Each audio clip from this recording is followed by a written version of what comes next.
everybody. Tony Frigoletto from Rivers Edge Wealth Partners in Red Bank, New Jersey. This is the Root Minute, and this question that came in from a couple of different clients, worded differently, but a couple of different clients, is what are we supposed to do about these geopolitical concerns we have with all the noise that's going around both domestically and around the world? And I think there's really a few ways to sort of like look at that.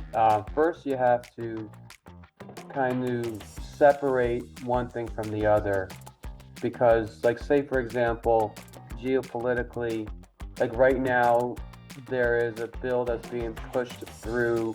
It's already passed through the House of Representatives.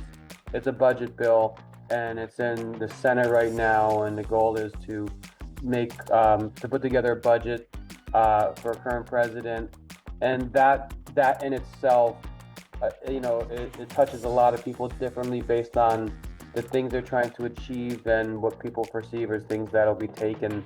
And remaining apolitical in that answer, what I would say is, how you feel about certain things, and I think education is the best way around that to understand exactly what that sort of legislation does. But it does potentially affect your investments in the short term. Things like deficits, things like tax savings, things like interest rates, all those, or even GDP and in the short term, economic confidence, consumer confidence, those sort of things are connected, at least in the short term, to much of that sort of legislation, if not long term, like whether it be higher taxes, lower taxes, or higher deficits. And then there's the social aspect of it, of what are things that they're putting in it and taking out of it that either helps or hurts the causes that you're really for. So I think that that's the part of just trying to educate yourself, where you see information from credible sources, where you're not just, reading algorithms that are spoon-feeding information based on your click history on the internet.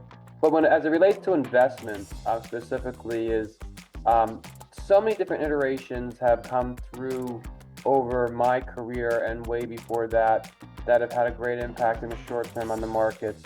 So I think the important part is to know what your liquidity needs are for the next few years and always have enough cash reserves.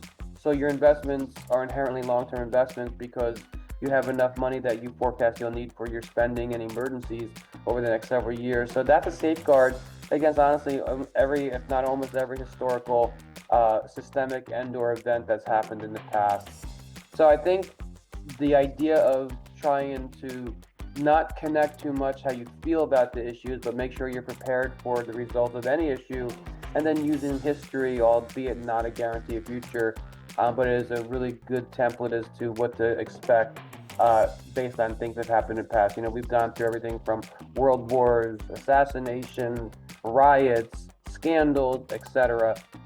So I think it's trying to make sense of things and recognizing that it may feel different because it's coming to us in a different way, but it's just iterations of something that's been happening for a very long time, which is, things that will affect the markets and make us feel less certain about our financial future because of our emotionally connectedness to the events surrounding us. If you have any questions about things like this, give us a call at any time. Tony Frigoletto from Rivers Edge Wealth Partners. Have a great day.